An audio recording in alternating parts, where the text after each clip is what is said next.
Good morning. Thank you for being here. I'm Bob Charlet. I'm president of the Houston Business Journal. We have an awesome panel for you. Going to talk about why Houston and South Texas. We've got about 30 minutes, and then we're going to open the floor to you all for questions, so please be thinking about them. First, we're going to ask our panelists each to introduce themselves. JJ, the best-looking man in Houston, would you please go first? Look at that tie. Just the tie alone. I don't know what that says about the rest of the guys in Houston, you saying that. But my name is JJ Hollie. I serve as president and CEO of the Woodlands Area Chamber of Commerce. The Woodlands is about 30 miles north of Houston, north of downtown Houston. We have about 1,300 members. We're the largest business organization in the Houston region. And we do a lot of things around advocacy, so issues that are really boring until they're not, like water, transportation, education, workforce development, that type of deal. We also have some great events, and we're all about connections and getting people to know each other and creating community and just making our entire region, entire state a better place to live. Thank you so much, JJ. How about Jan? So great to be here. Thank you, Bob, and thank you, everybody, for being here. And my name is Jan Odegard. I'm the executive director at ION. And for those of you who don't know ION, it is an investment in land development by Rice University in Midtown Houston. So it's halfway between the Central Business District and the Texas Medical Center. That puts us very centrally. It also in sort of a land that really needed redevelopment. It's a huge opportunity. We own 16 acres there. ION is really a live, work, and play, sort of play, if you will, for development. And we're looking at developing a 16-acre land there for, livable, retail, and innovation sort of first. So we're part of the first building, which is a repurposed original Sears department store that was opened its door in 1939. And now we have it as a vibrant 266,000 square foot building that is almost fully leased, I'm excited to say, which is actually an anomaly in some retail markets right now. But we have every day in there events, programming, we have investors, we have entrepreneurs, we have innovators, we have corporate innovation, which is a key part, and we're seeing actually a little bit of a change in in sort of the corporate world where they're looking at more of a little bit of a spoke and hub kind of environment, maybe still in the same city, but looking at how can I be closer to where people want to be and an environment they want to be? Can I have a front door to my innovation, maybe in places where I can collide with others? And we're trying to fill that, and then eager to bring the universities, the talent, and the pipeline in there. And my why, as a part of the YTexas, so for why I wanted to join that project, was really going back to spending 18 years within academia and thinking like, I got to have a bigger impact in something I do. I want to sort of lean into, and one of the things I noticed sort of for Texas and also for Houston in particular, we're a net exporter of talent out of the universities. We need to turn that tide because we need to educate people and we need to have them realize the potential of Texas and staying here and contribute to the economy and build their future in here. Unfortunately, we don't look like a tech hub. I think most of Texas, with the exception of possibly Austin, kind of have that vibe. And yet there's so much technology and innovation going on in all our ecosystems in Houston, and that's really what excites me. How can I actually showcase that, demonstrate that? And the Texas Triangle, by the way, is the only state that can create a triangle out of 4 points. Give me that. It's an economic powerhouse. And we need, and my philosophy is that we need to collaborate to compete. We really need to collaborate to compete, and that's really why I'm excited about YTexas and what Ed put together here. It's a huge opportunity for Texas to come together. So, thank you so much for that. ION is a stunning facility. If you don't know it, go Google it. It's just amazing, and it is now clearly the epicenter of Houston's innovation and ecosystem. The work that's been done there is amazing. And while it's Rice University, incredibly collaborative and welcoming, and everyone's welcome there. Thank you so much. Helen, would you go next?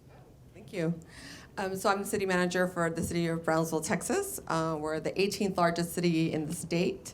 Very excited about what's happening. We're about population of 200,000.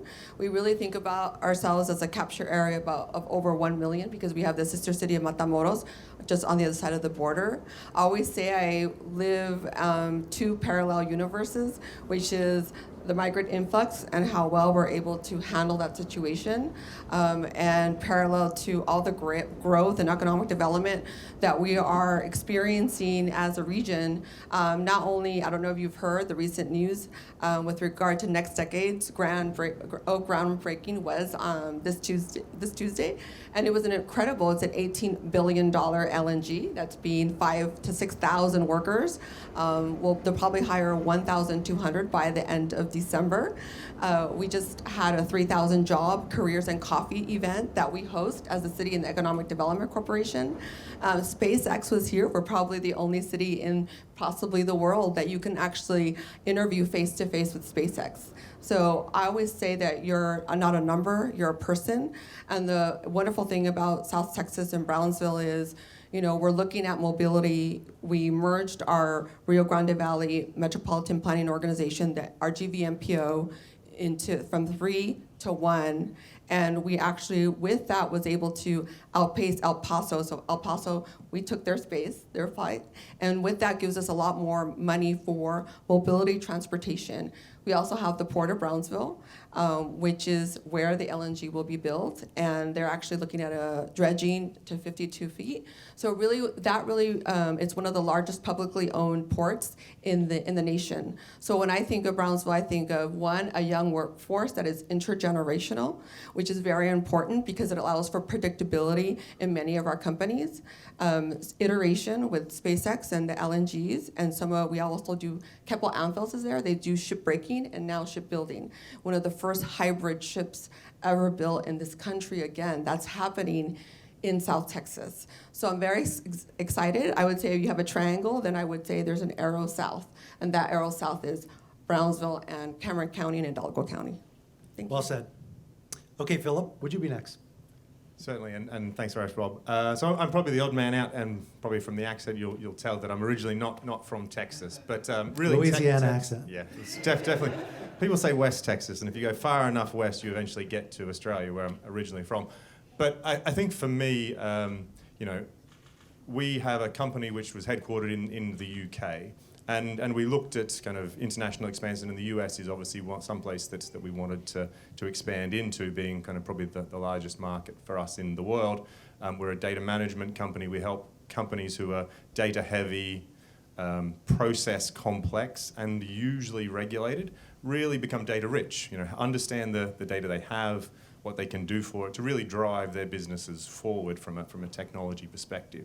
And so we really kind of had the opportunity to open a map on the US and go, where do we want to go? And I'll later on dive into some of the reasons why we picked Houston. But I think, for me, the ION, the innovation, was something that kind of really stood out across kind of the US. And so we're kind of really happy to be here. I think it's almost fate having a surname of Dutton. When we first arrived, it was very apparent that it was a big thing, and we really didn't know why. Obviously, having watched Yellowstone, I now understand exactly why. It's kind of cool. So glad to be on the panel. Thank you so much. By the way, I'm really glad they're not the only one odd man out, because you are from the West Texas. Way southwest. I'm from way northeast Texas. So we are, and that's an interesting thing about Houston. We are actually a city of immigrants. So we're really part of the economy. I think 1 of every 4 person in Houston is not from Houston, and that's a power play actually in itself. That is a why Houston benefit right there. Okay, folks, let's get into some individual questions, and then feel free to jump in if you'd like to share. We're going to start with Jan. We have often commented that tech has always existed in Houston, but that it's lived within our existing industries like oil and gas, medical space. Is that a true statement, and is that dynamic changing? Yeah, absolutely. I think it's true, and it's why sort of somehow when you look at Houston and to a large degree a lot of Texas, it's about big, heavy asset industry. So what is Houston known for? Energy, of course, and that usually was synonymous with oil and gas. We now like to think about Energy 2.0 or energy transition, and that's really taking off. We're about putting man on the moon and space, human space flight, so it's the human aspect of space. We've got big healthcare, the Texas Medical Center, and we have, I think, the U.S. largest port in terms of total foreign tonnage. If you think about those industries, they're all heavy asset industries. They're all driven by innovation and technology. It just didn't look like a Silicon Valley technology because we have been sort of conditioned to think about technology as if it was just software and software, you know. But what are people doing today in these big companies? What are they doing? Well, the image is cover all dirty boots and pickup trucks. That's the sort of my description of what a Texan, you know, that if you're not from here, that's what people think. It's like, well, most of them sit at a keyboard doing actually deep work, you know, designing, you know, figuring out where to drill, figuring out where to you know, that could be now for, carbon storage. You know, it may not be actually for drilling for oil anymore. To put a man on the moon. Again, these are things and challenges that we are solving here. We have incredible technology, but they happen inside sort of the walls of the big corporates. And the big corporates were very competitive amongst themselves. So there was no open innovation going on. And I think that's what's changing. We're starting to see that the big corporates say, I can't solve all the problems. I need to challenge people to work on the kinds of problems. I need to kind of get out there and talk about the things that we need to solve. And I think that's what we're starting to see, and they're really exciting. And so I think we're starting to turn the tide. The corporates realize the power of that because they need to attract and retain talent here too.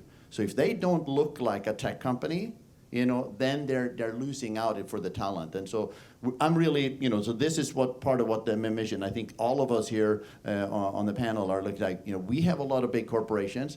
You know, Houston being the you know largest, second largest Fortune 500. You know, that means we're driven by big corporates, but the big corporates are tech companies. Yeah, and I was wanted to jump in on that because I think, you know, from being an outsider and landing in Texas, you really get a sense of Texas is quite a kind of a humble state. It's a state that kind of doesn't scream about itself. If you think about California, everyone knows California is, you know, it's big, it's brash, but kind of Texas is built on kind of the southern kind of ways, and that is really being very respectful and kind of knowing kind of when and to scream about something and when not to. And I think actually we've got to take a little bit of a leaf out of the Californians and the New York and actually shout about the great stuff that's happening, because the innovation in Texas is actually, you know, groundbreaking, like putting a man on the moon. Like that's that's real innovation. Creating a dating app is kind of less innovative in kind of, you know, my view. But I think, you know, we've got to really make more of the noise. Otherwise, people don't know we're around. So I'm going to, when we talk about transformation of oil and gas and innovation, which is a new commercial space, or we talk about the man on the moon and beyond, right? If you talk to Elon, multiplanetary. What's interesting about next decade is they've committed to 30% of the workforce being local. What happens in Brownsville, South Texas, we talk about, you know, the leakage of education and the leakage of even of our technical workforce to states such as Ohio, Michigan, and other states, right? So to us, it's capturing them and bringing them home is very important.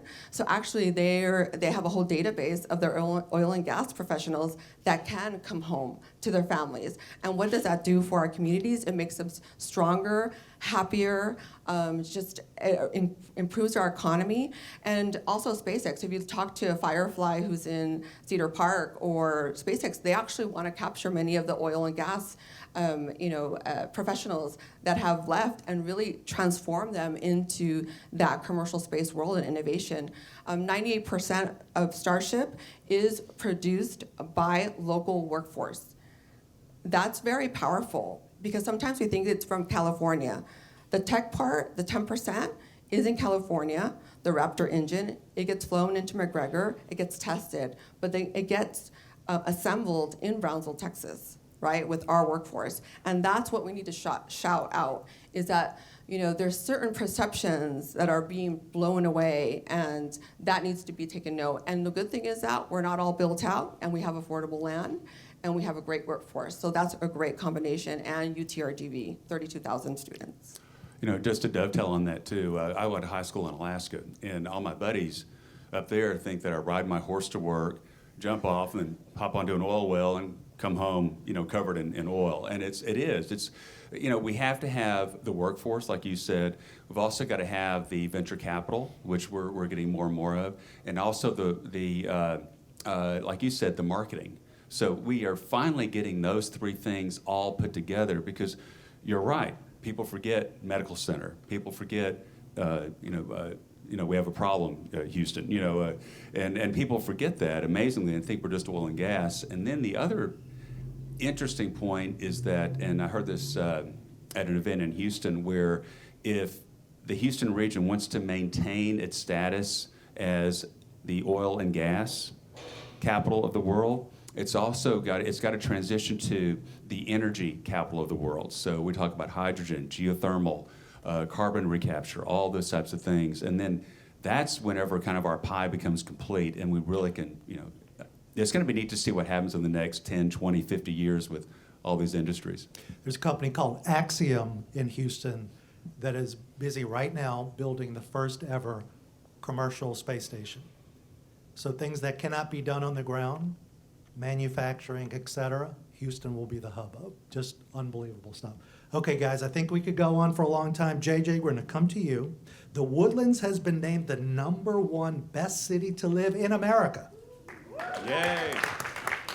Okay, it's why Houston? Why is the Woodlands so popular? And also, why are there so many companies locating or relocating there? So the Woodlands is a special place. We're about to celebrate our 50th anniversary. We had a great visionary named George Mitchell, who was from Galveston, and decided to come up to this area just north of the Woodlands, or just north of Houston, which everybody thought was almost Dallas. And through the course of 500 real estate transactions, create our 28,000 acres in the Woodlands. And an important note is that out of those 28,000 acres, 8,000 are dedicated to green space. So it's parks, it's golf courses. So we make a joke that I still use my GPS driving around the Woodlands, because if you're trying to find something by just seeing it, you won't see it because it's behind trees. It feels very different driving to Dallas, and I can see more than 100 yards away. But another element is that the Woodlands is not a city. We are a special purpose district as created by the Texas legislature. We're the only one of its kind, and we actually defeated a move to become a city. And one of the things that and the chamber came out against that actually, and one of the things we kept asking was, what problem are we trying to solve? We have a 17% tax rate, so our property taxes are very low for our residents and for commercial. And then just on top of that, the Woodlands has all these great amenities. We've got also the #1 outdoor venue, the Cynthia Woods Mitchell Pavilion, #1 in the world for outdoor performances, and it's just a great place to go and see, Chris Stapleton or Sting or things like that. And it's about a 15,000 seat venue, but it still has a very personable feel. But the Woodlands is very walkable. We have great entertainment. We have great restaurants. It's a great place. It was designed to be a place where we could live, work, and play. And George Mitchell's vision was that there would be more people that would come to the Woodlands to work than would actually live there. And we see our population swell during the middle of the day because people come in to the Woodlands to work. So it's kind of a great mix of all those things together, and it makes it a great place to be. And that's why we consistently get ranked #1 place to Can you live. talk a little bit about the corporate relocations? Why is it so attractive to major corporations? Yes, and I think whenever you look at the major developer is the Woodlands Development Company, which is now Howard Hughes Development, and they have done a phenomenal job at being philanthropists in the community. When Occidental bought Anadarko, Howard Hughes chose to buy those two 30-story Woodlands towers. They didn't have to do that, but they wanted to keep and preserve the Woodlands to the element that it always has been. And it's something where it's a great product to sell. They're a great Class A. We've got over 10 million square feet of Class A office space. We've only got about a 14% vacancy rate. And it's just a great place to house your corporation, your family, great school district. It's just all those magic pieces of the puzzle kind of come together and make it very attractive for someone to move your business there. Thank you for that. Helen, we're going to come to you. What are the key strategic advantages that South Texas offers to businesses considering relocation? Well, I think the port of entries, not only through our land ports, through Mexico and all of the commerce that we see there through the Laredo, or FAR has a big investment that the governor has announced in the International Bridge in FAR, and also, of course, our 3 bridges in Brownsville, Veterans Gateway. What I like about our crossings is that if you look at Juarez, El Paso, or San Diego, Tijuana, they're very large, harsh, multi-lane type of crossings. And what's unique about Brownsville is that we have this beautiful bridge separated by a Rio Grande River, and it's a pedestrian bridge. And so there's a lot of commerce, pedestrian commerce, that feed into 2 historic downtowns. We were founded in 1853, and so you can see a lot of that historic. We have 400 acres of historic preservation. We'll have 2 French restaurants opening up in a couple of months. It's those types of things. Authenticity, I would say, to the work, live, play, I would say be educated. That's one of the things as well for us. UTRGV is one of the most affordable universities in the state of Texas. And it also, our Texas Southmost College, when SpaceX needed orbital welding, they created orbital welding for them. So we're very innovative and we're very flexible, and I think that's what makes us so unique. Also, when we talk about, I'm originally from California, but have a lot of roots in El Paso, so don't hold it against me. But what I would say is that nobody wants to be in 45-minute traffic, and Austin has that problem. Many big cities do. We are actually just approved a mobility plan. It's a multimodal transportation plan. We have the largest transit provider in the RGV at over 1 million riders. But we also have a wonderful airport. We opened up in January of 2021, and we have direct flights to Burbank, Hollywood, Orlando, Las Vegas, Houston, and Dallas. And those are all direct flights. So it's amazing how we have 3 international airports. We're all growing. I think regional airports are economic drivers. We have 60 tenants, including SpaceX and Fisher Dynamics, at our airport. So I have 60 tenants at our airport. So I'm really excited about the different modes of transportation: spaceport, airport, gateway, the Port of Brownsville. All those multi-modes of transportation is what makes us unique and very powerful, because that's what commerce needs, that's what companies expect, and that's what we should be designing for. Okay, Phillip, we're coming to you. Big international company. Why did you choose Houston for your North American headquarters? Yeah, I think, as I said earlier, we took out the map of the US and we went, where do we want to set up, our organization? And this wasn't to grow a small organization. This was thinking about kind of how we're going to grow, 100, 200, 300 people in a year. And of course, a lot of our clients are the very big banks, like a Citibank, Bank of New York Mellon, HSBC, people like that. So naturally, you think New York. But New York is kind of not a city where an organization like ours, really makes a splash. They don't really care about kind of the next tech company that's moving in. And for us, what we wanted to look at was, where is a city that is going to embrace us and that we can embrace it? And the innovation part was a big part of that. We wanted to see who was looking at kind of wanting to partner, and I think the connections is really, really important. Once we start thinking about those connections, then it's connections to the world, right? We're a global organization.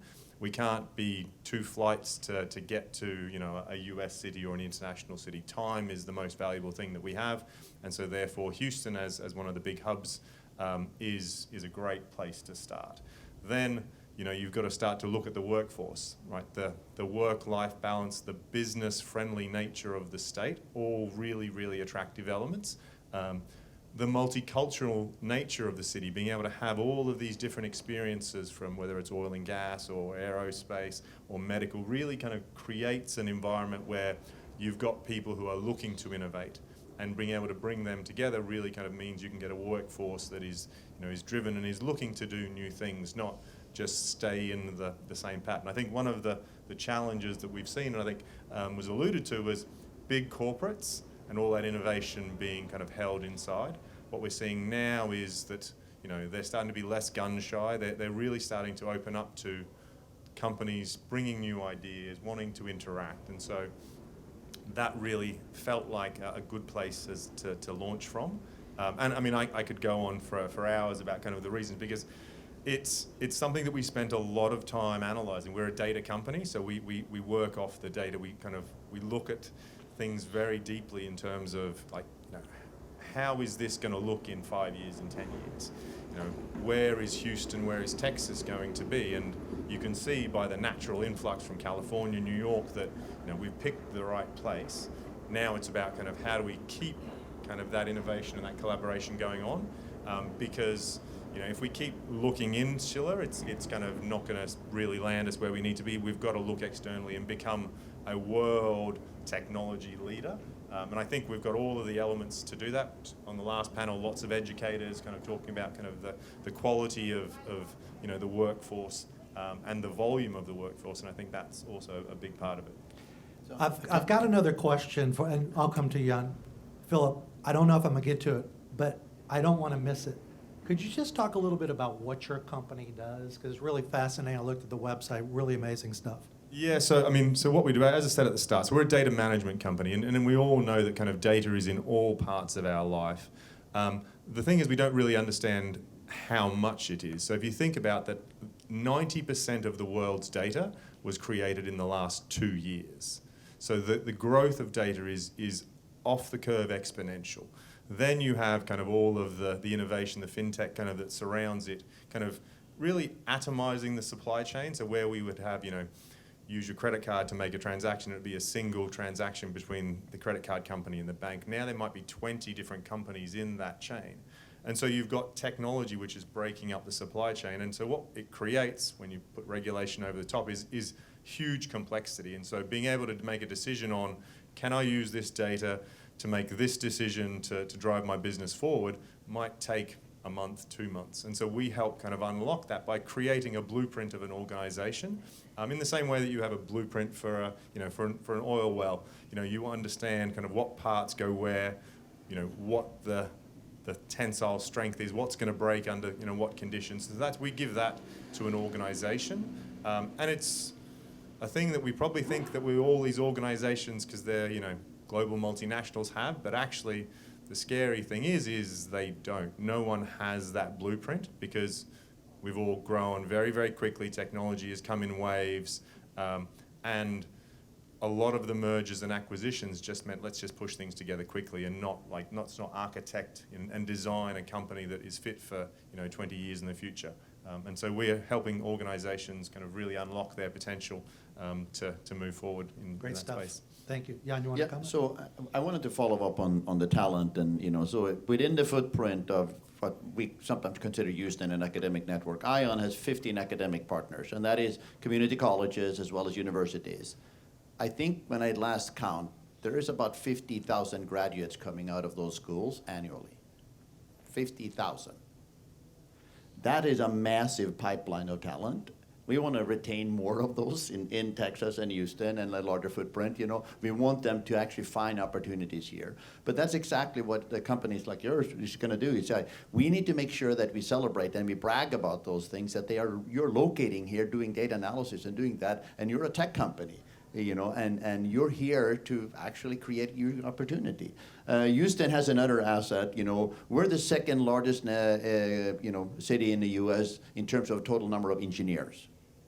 If you think about you wanting to build something, and that's the larger Houston metropolis. If you want to build real things, Houston is where you find the talent. And a lot of that is currently, of course, has come out of the old traditional energy industry. They're now all pivoting into sort of energy transition and other industries. So there's a lot of educational sort of pivoting going on where programs are not like, you're not going out and taking another bachelor's or master's. You're taking 12, maybe 12 weeks, 15 weeks, half a year of program where you actually are getting skilled up in something new and you're actually diving in on your next career. Because there's no more one career lifestyle. There is you're often pivoting 2 and 3 times in your career moving forward because of the rapid change of technology.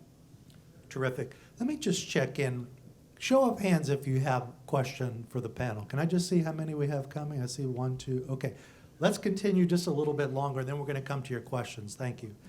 Jan, you mentioned energy transition and energy 2.0. Those are buzzwords. Houston and in Texas and around the globe. What do you think those terms mean? And are the transitions real and happening?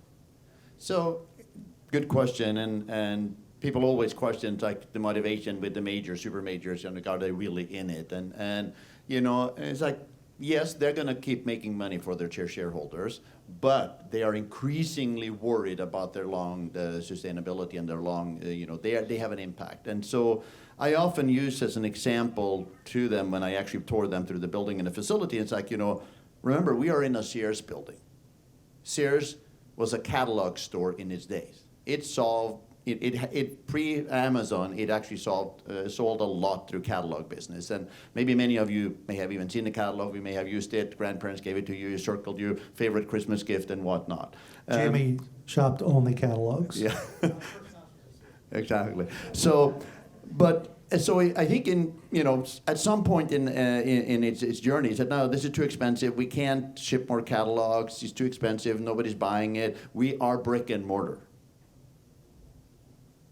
That was their downfall, because the internet existed when they made that decision. They just didn't see the opportunity of, we don't have to have the print cost and the production and the shipping cost. We could deliver that.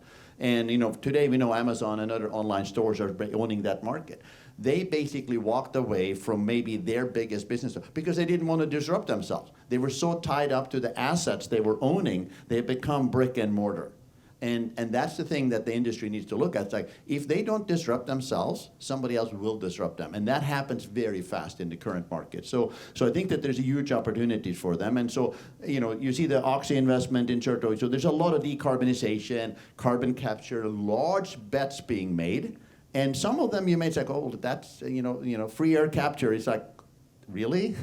But that's the kind of billion-dollar bets that's being made. I think in the last year, I think the data from the HEDI, which is the Houston Area Energy Transition Initiative, I forget I think that they had calculated that there was about $22 billion investment by the industry into sort of Energy 2.0, energy transition technologies. VC capital is probably at, $500 million, about 22 billion is by the industry. That's the kind of power engine that Houston and Texas have in terms of the energy transition. So absolutely, I think there's a little bit of both, but I think that they're leaning in heavily. And we did not pick a lane at the ION of being sort of energy versus healthcare versus something else. But we're seeing people voting and coming in and said it's energy transition. We see hydrogen companies, we see carbon capture, we see IT companies for the energy industry, energy transition. We see all of that, and they're coming in, and having Greentown Labs next to us with its 70 plus startups and companies, just kind of fuels that pipeline.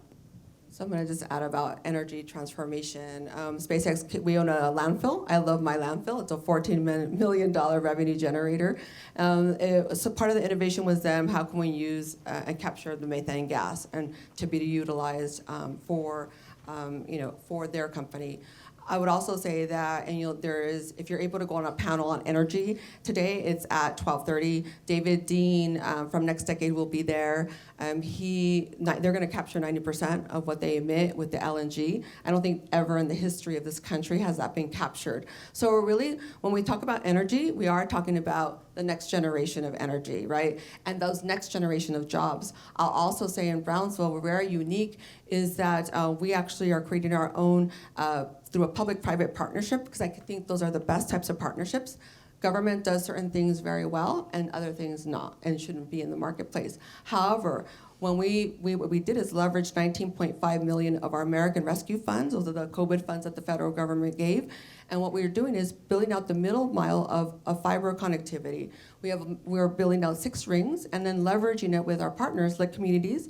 We're investing $70 million, already have the investment done, and building it out. So if you see and come to our city, there was a lot of areas that we were one of the least connected cities in 2019. We will go from being one of the least connected cities to one of the most connected cities throughout the whole community with this investment, and possibly looking at a 5G in addition to the city of Las Vegas. So those are the things that through disruption, innovation, and the right leadership in a city, and I think that's super important, you can really become a disruptor, but in a good sense, and really get all those kids, educators, companies, the cybersecurity they need, because this actually fiber is 14 inches below grade. So, it'll be very resilient with respect to our weather conditions here. So, I mean, one of the things, a lot of the technology in the energy transition may be invented somewhere else, but when they're going to deploy and build, they come here because of our talent, because of the know-how, because we have people that know how to build. And that's a key part. Now, we're seeing the universities increasingly leaning into also being part of inventing that technology. So super excited about all the programs coming out of the universities that actually say we need to own more of the value chain, not just the manufacturing of it. We need to actually create it. So, Okay, guys, let's see if we can get a few questions. Yes. Morning, my name is Scott Francis with Commonwealth Commercial. My question is for Jan. Made a statement that big corporates need to make that transition to look more like tech corporates in order to attract and retain talent.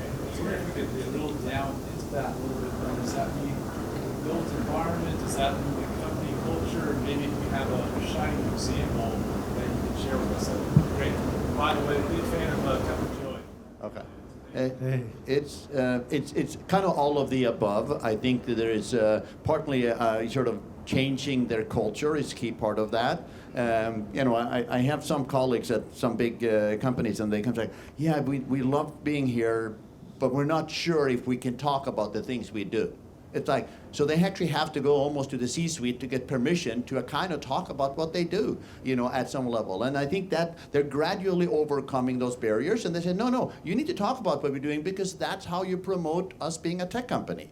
We're not, the image of the company needs to change, and that is through being open, engaging in those conversations. So networking events is one thing, participating in programs and events, talking about the fact that my day job is not out there necessarily welding. I'm actually at the computer desk. I'm doing stuff. I'm doing simulation modeling, big data, AI. That's actually a big part of the thing. They are tech companies. And even say you are welding, you're still a tech company. You're building something that's designed, through an entire pipeline. So I think that, and then there is the built environment. You do need to also sort of look like you're a tech company for the people that come and interview with you. And that can't just be a cover. It has to be followed through the organization.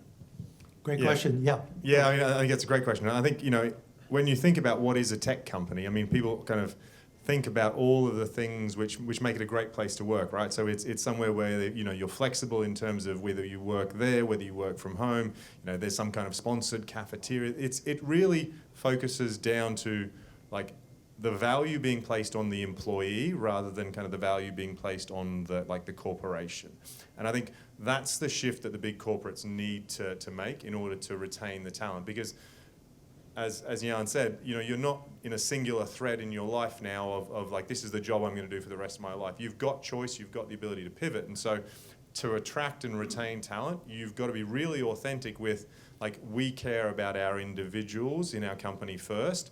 We care about kind of the shareholder value, kind of almost second. If you're speaking to the shareholders, obviously it's first. But for your employees, like, they've really got to know that is authentic, like, that you care about them. And so that comes down to, like, the healthcare that you're providing, the flexibility that you provide around maternity, paternity leave. It's going over and above what a standard kind of corporation would be expected to do, and really creating, like, a family type environment. And I think that's what tech companies have really been good at kind of exploiting. Is this is somewhere where you're really valued, and not you're just a cog in a big machine. And I think that's the shift that kind of the big corporates need to focus on if they want to attract this talent, because talent has choice now. It's not, you're going to go and work in this industry for the rest of your life because you're an engineer.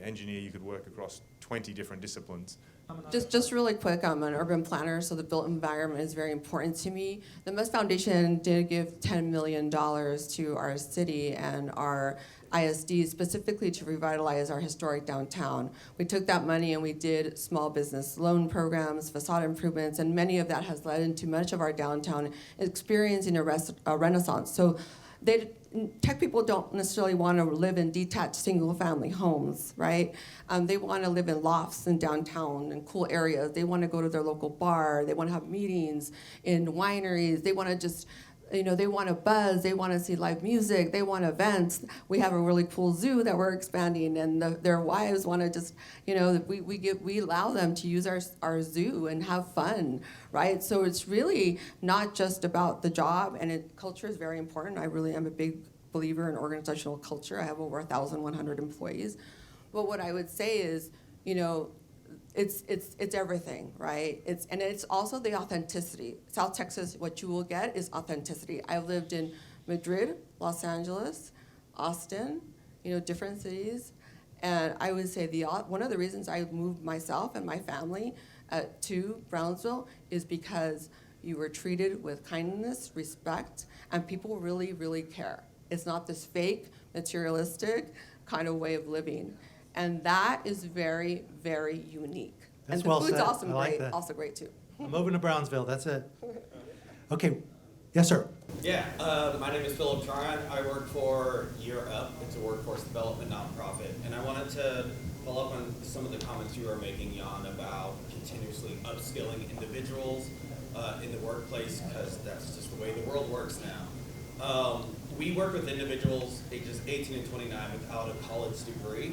What are your initiatives, and really even the municipalities' initiatives, with engaging individuals without college degrees, and how do you get them into your companies? Good question. Yeah, so this is and I'm sure the rest of the panel may have comments on this, but this is an important sort of missed opportunity. Kind of in Houston, we refer to that as a missed youth. Opportunity youth is a term, yeah, and it really, it's a little bit of a challenge, but we are looking at sort of deploying programs. I mean, we assume you have a high school of some level, and if not, we need to figure out how you get there. But we are launching a workforce program with a partner called Perscolas. If you're not familiar with that, if you're familiar with them, great organization. If you're not, you really should look them up. And the thing that I think they add as a value add to the program is the fact that they'll do cybersecurity, data science, AI, programming, software, certifications of various kinds. 12, 15-week programs, fully supported. It's sort of need blind, so you're not paying any tuition or anything. But then they make sure you have placement. And that's such a critical part in that program, because if you're just taking 12 weeks and you're just hunting on your own to find a place to land, they are lining up the employers where you get to do an internship, a follow-on for 6 or 12 months. And their statistics suggest that almost every one of those kids and young adults, they actually get permanent employment afterwards. So that's a key part. And they may come from a career where they have been, they've been working. They want to change. They want to get into the digital space. They take the courses. They get admitted. They finish the course. And then some of them actually realize, actually, I want to do more of this. So they pursue maybe associate degrees or maybe go to the community colleges. And then because it de-risks their journey. And that's certainly an important part, because signing up, so should I sign up for a 2-year degree? It means you have to take off and go to school and all that. It's like, can I afford it? Can I survive if I'm going to do part-time? And it's so important to you're 12 weeks, make that commitment. There's no tuition. You're guaranteed a placement on the back end, and then you're off to the races.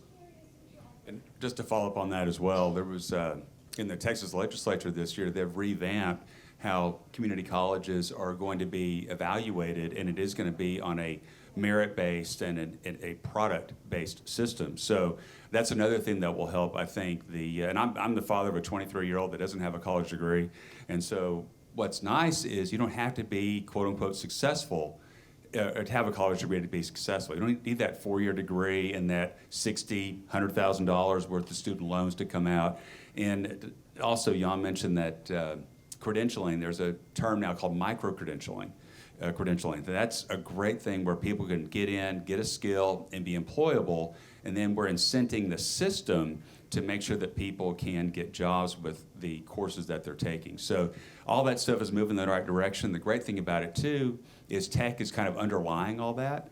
And so we're just seeing all these elements come together and make it to where people can be employed.